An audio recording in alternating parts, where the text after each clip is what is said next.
கிறிஸ்துவுக்குள் மிகவும் பிரியமானவர்களே, இன்றைய தியானத்துக்குரிய வேத வசனம் எசேக்கியேல் தீர்க்கரின் புத்தகம் 21 அதிகாரம் 26 27 வசனங்கள். பாகையை கழற்று, கிரீடத்தை எடுத்து போடு, அது இனி முன்போலிராது.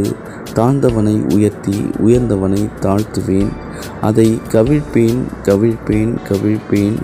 உரிமைக்காரரானவர் வரும் மட்டும் அது இல்லாதிருக்கும், அவருக்கே அதை கொடுப்பேன் என்று கர்த்தராகிய ஆண்டவர் சொல்லுகிறார்.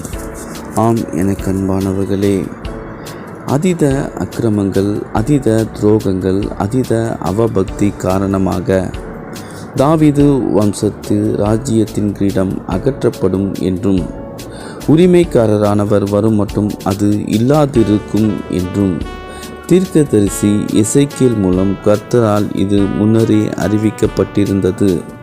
ஆம், எனக்கு அன்பானவர்களே, மகுடங்கள் அகற்றப்பட்டு மன்னராட்சி ஒழிக்கப்பட்டு சாதாரண மனிதர்கள் இப்போது அதிகாரத்துக்கு வந்திருக்கிறார்கள். இது முன்னரே அறிவிக்கப்பட்ட ஒன்றுதான். இது மனிதனின் சாதனையே அல்ல, வேதாகம தீர்க்க தரிசனத்தின் உண்மையான நிறைவேற்றமே. ஆம், எனக்கு அன்பானவர்களே, இதுதான் முடிவா என்றால் அதுவும் இல்லை என்பதே.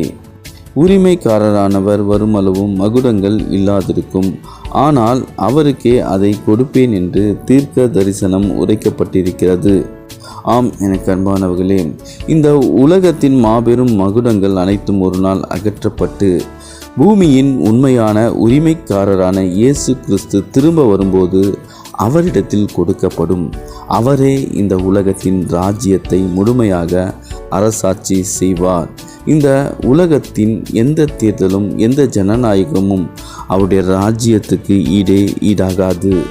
ஆம், எனக்கு அன்பானவர்களே, இந்த உலகத்தின் தலைவர்கள் வருவார்கள் போவார்கள், ஆனால் நமது உண்மையான ராஜாவான இயேசு கிறிஸ்துவின் அரசாட்சி என்றென்றைக்கும் நிறுத்தப்பட்டிருக்கும் என்பதே. ஆம், எனக்கு அன்பானவர்களே, கிறிஸ்துவின் அரசாட்சிக்காக நீங்கள் காத்திருங்கள்.